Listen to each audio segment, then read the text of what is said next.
Hey, this is Joshua with Cultural Catholic coming at you with another Monday Knowledge video. Today I'm going to do a little political sciencey stuff, and I'm going to talk about hard power, soft power, and smart power.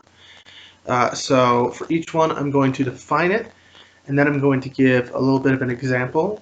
Um, if I remember correctly, Crash Course in their Politics in American Government series went over this a little bit in their last video for foreign policy.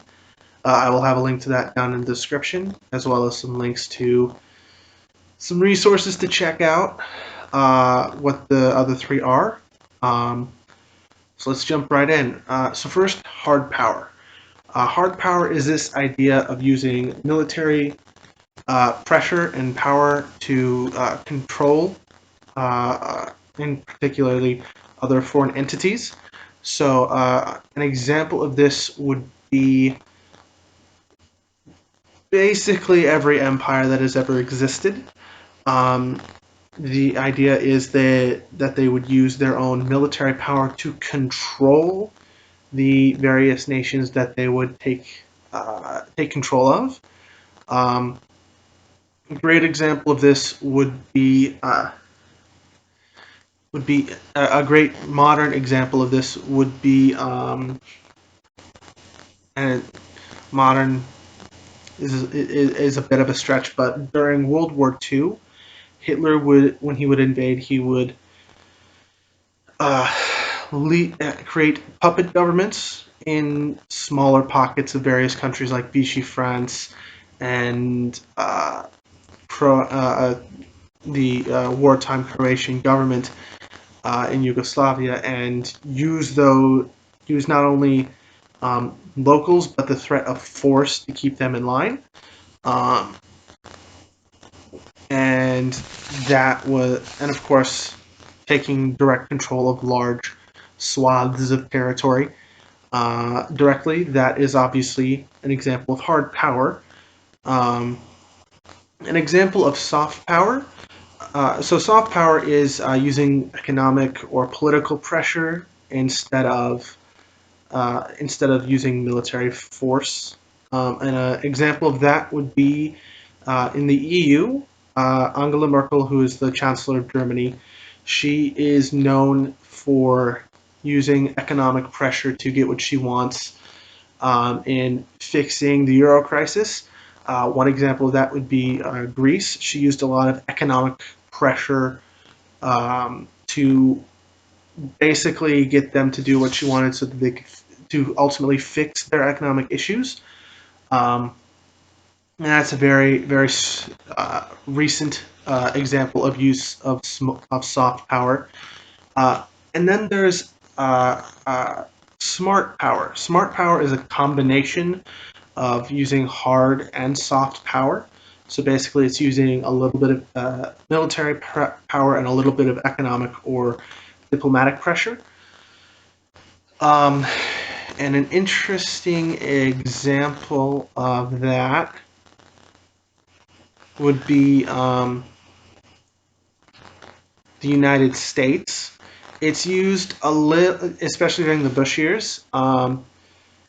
It used a little bit of economic and political pressure to get foreign governments to deal with terror, international militant terror. Examples of that would be Uzbekistan, Tajikistan, basically all the stans, and then on that were once Soviet republics. And then also using military power, such as Iraq or Afghanistan or Pakistan, basically wherever we used military force to deal with uh, uh, militant terror, um, extremist terror. Uh, and so this there's a big now there's a big question between which of the three is more preferable. Now they all have their advantages. Hard power, you're taking on the threat head on, and you may deal with the problem directly.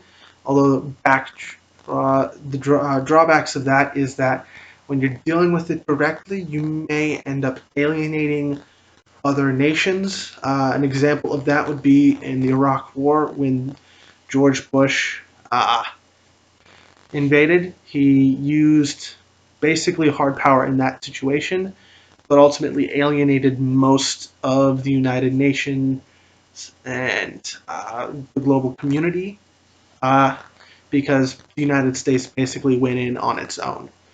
Soft power, its advantages are that you're using more tools than just a hammer, as one could like in the military too, and it's using all sorts of back channels to try to make changes and deals, but you can still be viewed as an overbearing power. A lot of European nations don't really like Angela Merkel or Germany, even though they are doing their best to try to hold together Europe and ultimately fix the economic crisis that to some extent is still going on. But it's still viewed as like you're the overbearing power. Now, with smart power, the importance, the advantage is you're using all of the tools in the toolbox. You're using the like needle nose pliers, that is diplomacy, the hammer, that is military force, and the wrench, that is economic pressure. And it's not, and it allows a little bit more flexible foreign policy. However, the drawback behind that is that you may end up having to switch all to hard power or all to soft power, or you may not deal with the problem effectively, a la the war on terror. I've been uh, tenderfooting around that, um, and ultimately not fixing the problem and expanding this problem that we've been seeing over the last decade and a half. Um, and so now foreign policy is important. You can't have isolationism because isolationism partially led to the Second World War, but you can't overdo it with political power on the foreign field. So finding a nice medium ground between overbearing power either through hard, soft, or smart power, or using no power at all, could ultimately lead to a better and more harmonious world. However, finding that medium is not the purpose of this particular set of videos. It's just to spread knowledge and try to see what people and try to get people to understand what's going on in the world, um, either now or in the past. So yeah, that is Monday's video. I will see you on Wednesday.